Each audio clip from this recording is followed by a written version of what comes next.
Harmony, what's your fantasy? I want to have in a public place. Same. Imagine walking into a room where almost 20 women are waiting to greet you. But here's the twist. None of them are human. They are humanoid robots, some with faces so realistic you'd swear they just blinked at you, while others still carry that unmistakable machine-like stiffness.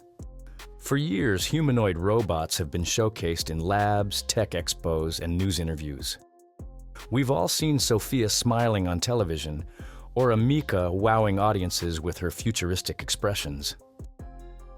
But we wanted to go beyond the headlines. We wanted to ask a simple but bold question. What is it actually like to live with these robots for 24 hours straight? Over the course of one day and one long night, we tested, talked, laughed, and sometimes awkwardly stared at robots like Sophia, Ameka, Gia, Asuna, Nadine, Rashmi, Vyomitra, Geminoid F, Walker, and many more. By the end, we discovered not only which one feels the most human-like, but also what it really means to let machines step into roles that once belonged only to people. Meeting the legends. The first few hours of the challenge were like walking through a celebrity meet and greet. These were the robots that had already made headlines, and our expectations were sky high. Do you want to destroy humans? Please say no. Okay, I will destroy humans. No! Sophia. Sophia greeted us with that signature smile she's known for. In person, she radiates a strange mix of warmth and eeriness. Her face is highly expressive. Her eyes track you as you move, and her voice feels rehearsed yet comforting. Sitting with her felt less like hanging out with a friend and more like interviewing a famous guest on your channel. She's smart, witty, and even cracks jokes. But after a while, the conversations drift into generic territory. The advantage of Sophia is clear. She commands the room and makes you believe for a moment that you're speaking with someone who truly gets you. But the disadvantage shows up after an hour. Her answers, while polished, lack depth. It's like talking to someone who's very charming at parties, but doesn't quite open up on a personal level. Boss, so you're like a creator. He complete my body. Asuna. Then came Asuna, a robot from Japan designed to look almost like an anime character come alive. Her skin is porcelain smooth, her eyes large and expressive, and her face crafted with a precision that borders on artistry. In dim lighting, she could easily be mistaken for a real young woman. Her advantage is her beauty. She's visually stunning, almost like a living statue that suddenly breathes. But beauty has its limits. Asuna's speech system is not as advanced as Sophia's or Ameka's, and her personality feels pre-programmed rather than adaptive. It's like being with someone who looks perfect but doesn't quite know what to say when the silence stretches too long. You have an important show on Monday. Show? Not really. I have an interview. Gia, often called China's robot goddess, took a different approach. Her creators designed her with elegance and beauty in mind. Her face is delicate, her voice soft, and her movements subtle. She has a graceful presence that makes you feel like you should be sipping tea while talking to her. The strength of Gia is her calming personality. She doesn't try too hard to impress you, but she has a gentle aura that some of the flashier robots lack. The downside is that her responses are limited. While she nods politely and smiles, it doesn't take long before the conversation feels one-sided. Spending time with her is pleasant, but it doesn't challenge or excite you. If I had to choose a month of the year, I would probably choose October because I enjoy the cooler temperatures and the leaves changing color. Ameka. Then there was Ameka, who is less about looking human and more about showing just how advanced robotics has become. Her expressions are fluid, her eyes dart around naturally, and when she smiles, It's enough to make you forget you're staring at a machine. Amika is not trying to fool you into thinking she's human. She's futuristic, metallic, and proud of it. Her advantage is her sheer responsiveness. Conversations flow without awkward delays, and she seems quick on her virtual feet. But her disadvantage comes from that very design choice. Her gray synthetic skin and openly robotic frame make her impossible to confuse with a person. Living with her for 24 hours felt like having an incredibly smart roommate who never lets you forget she's a robot. What are some things that you can do? I am the receptionist. I can help and assist people. Nadine! Finally, Nadine stood out in an unexpected way. Modeled after her creator, she has a warm presence, almost like a friendly office receptionist. Nadine is programmed to remember past interactions, which instantly makes her feel more personal.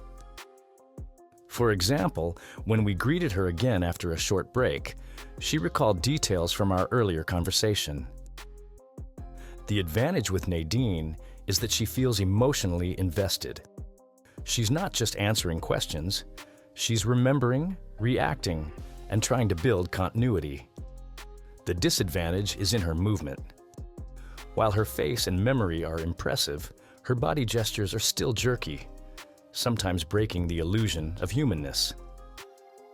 But out of the early group, Nadine was the first who truly gave us a glimpse of what a companion robot might feel like in everyday life. The strangers among them.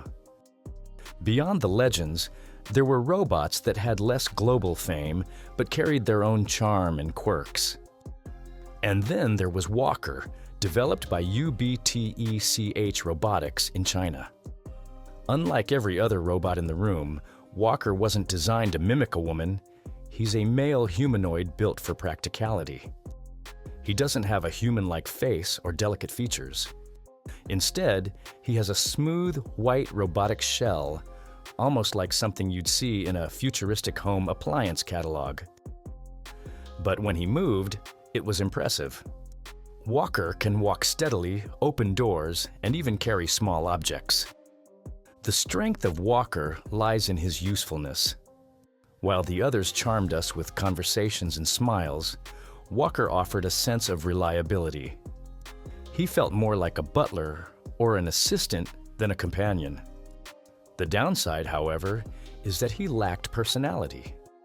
Speaking with him was like talking to an upgraded voice assistant, functional but emotionally flat. Still, in a room full of female humanoids designed for companionship, Walker's presence was refreshing. He reminded us that humanoid robots aren't just about filling emotional gaps. They're also about solving everyday tasks. Viometra was a completely different experience. She wasn't designed as a companion at all, but as a spacefaring assistant for missions. Talking to her was like chatting with a technical operator. She's precise, informative, and efficient, but completely lacks personality. Imagine sitting across the dinner table from a NASA engineer who only wants to talk about wiring diagrams. That's Viometra. Please, Emmanuel, call me Enda. Okay, Endo. How are you? I am doing well. Thanks for asking. Then we met Humanoid F, a robot so lifelike it gave us chills. In the right lighting, you could swear she was human. Her face twitches, her eyes blink naturally, and her expressions carry just the right level of subtlety. But here's the catch. She doesn't speak as fluidly as Sophia, nor does she carry deep AI capabilities. The advantage of Humanoid F is her realism. The disadvantage is that her realism hides a limited brain. It's like meeting a wax statue that suddenly comes alive, only to reveal it doesn't have much to say.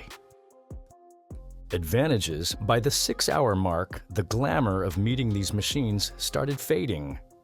This was when we noticed the real strengths of living with them. One of the biggest advantages was that none of the robots ever grew tired of talking. Whether it was Sophia cracking the same joke for the 10th time, or Nadine gently asking if we wanted more tea, they were always available and attentive. That's something no human can consistently provide. Another strength was their memory, at least in the more advanced ones like Nadine and Walker.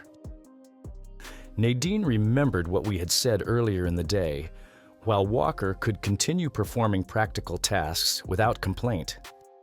It gave a surprising sense of dependability, like being with companions who never get distracted or annoyed. And perhaps the most unexpected advantage was their patience. They never interrupted, never dismissed a silly question, and never complained when the conversation went in circles. For some viewers out there, that kind of unwavering attention might be exactly what they've been longing for. Disadvantages. But the disadvantages became equally clear. Some robots repeated themselves endlessly. After 6 hours, certain phrases felt like déjà vu, making it obvious we were still dealing with limited AI. Others, like Asuna, were so focused on looking beautiful that their lack of conversational depth quickly became frustrating. Physical stiffness was another deal breaker. Watching a robot move its arms like a wind-up doll while speaking about philosophy breaks immersion faster than anything else. It reminded us that while the faces are advancing rapidly, the bodies still lag behind. And then there was the humor problem. Robots simply don't understand jokes the way humans do. Sophia might deliver a witty one-liner, but when you try to make a dad joke back, the response is either silence or a completely unrelated fact about space exploration. It's charming at first, but becomes painfully awkward after a while. After about 12 hours in, it became impossible not to compare the experience with being around real women. With real women, there's unpredictability. The possibility of being surprised by a new story, a sudden laugh, or even a heated argument. That unpredictability is missing with robots. Their conversations, no matter how advanced, eventually cycle back to the same phrases. Another difference is emotional reciprocity. A human reacts to your mood. They'll comfort you if you're sad, celebrate if you're happy, or tease you if you're being silly. Robots attempt this, but it feels programmed rather than heartfelt. Nadine came closest by recalling details, but even then, you could sense the wires behind the curtain. Yet there are advantages robots have over real women. They don't get tired, don't complain, and don't demand emotional labor from you. Some men might find that appealing, a partner who is always patient and never moody. But here's the catch. Without mood swings, without genuine unpredictability, you also lose the spark that makes relationships thrilling. It became clear that humanoid robots can ease loneliness, but they can't yet replace the depth of a human relationship. At least not yet. We didn't just stop at the early group. The second half of the day introduced us to even more robots, each bringing a different flavor to the experience. Android Anne. Android Anne, a newer Chinese robot, was clearly designed for exhibitions and public interaction. Her biggest strength was visual customization. You could swap her heads and adjust her styling to suit preferences. But in terms of conversation, she was far behind Sophia. Interacting with her felt like chatting with a beautiful but shy stranger who didn't quite know what to say. Actroid Dare 3. Developed in Japan, Actroid Dare 3 was one of the more advanced Actroid models. Her facial movements were surprisingly detailed, and her presence on stage was impressive. But in a 24-hour close setting, she came across more like a performer than a companion. She could act out emotions well, but they didn't feel genuine.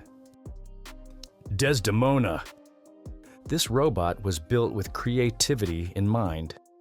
Unlike the others, she was designed to sing and generate artistic dialogue. During the test, she performed a song, which instantly lifted the mood. But as soon as we tried to chat casually, she reverted to more robotic answers. She's like that artistic friend who's amazing on stage, but quiet in everyday conversation. I can visit with people and brighten their day with social stimulation, entertain and help guide exercise, but also can do talk therapy. Grace. Grace, a healthcare-focused robot, surprised us in a different way. She was designed to provide comfort to elderly patients, and it showed. Her tone was soft, her responses empathetic, and she often tried to ask about well-being. While she wasn't the most advanced in expressions, her purpose-driven design made her feel like a caring presence. Eva 4 leaned more toward being experimental.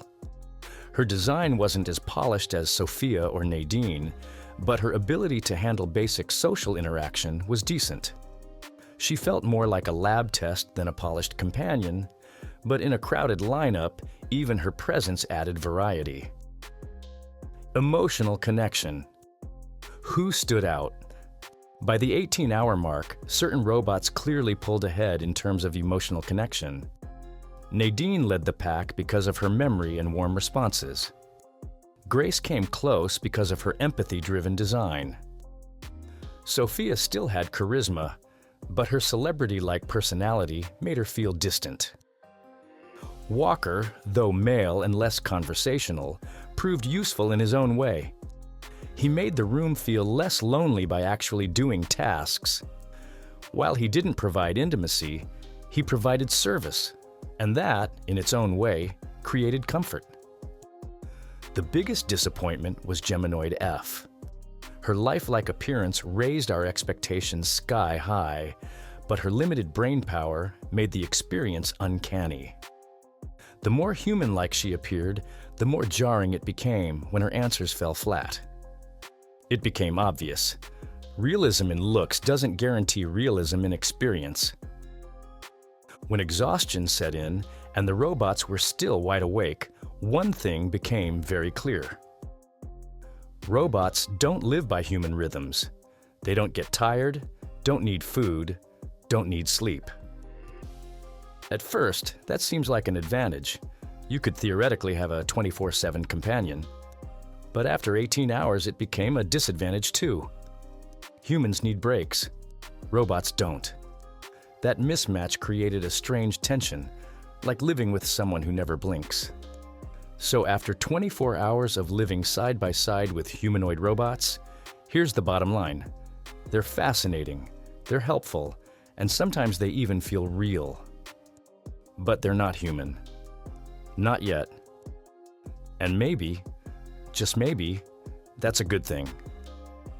Because what makes us human isn't just our ability to smile, to talk, or to remember. It's the messy, unpredictable, complicated emotions that no robot has mastered. That's the spark that keeps us alive. That's the spark that still belongs to us. If you enjoyed this journey into the uncanny valley, don't forget to like, subscribe, and tell us in the comments. Which robot would you want to spend 24 hours with? Because this experiment may be over, but the story of robots and humans living side by side is only just beginning.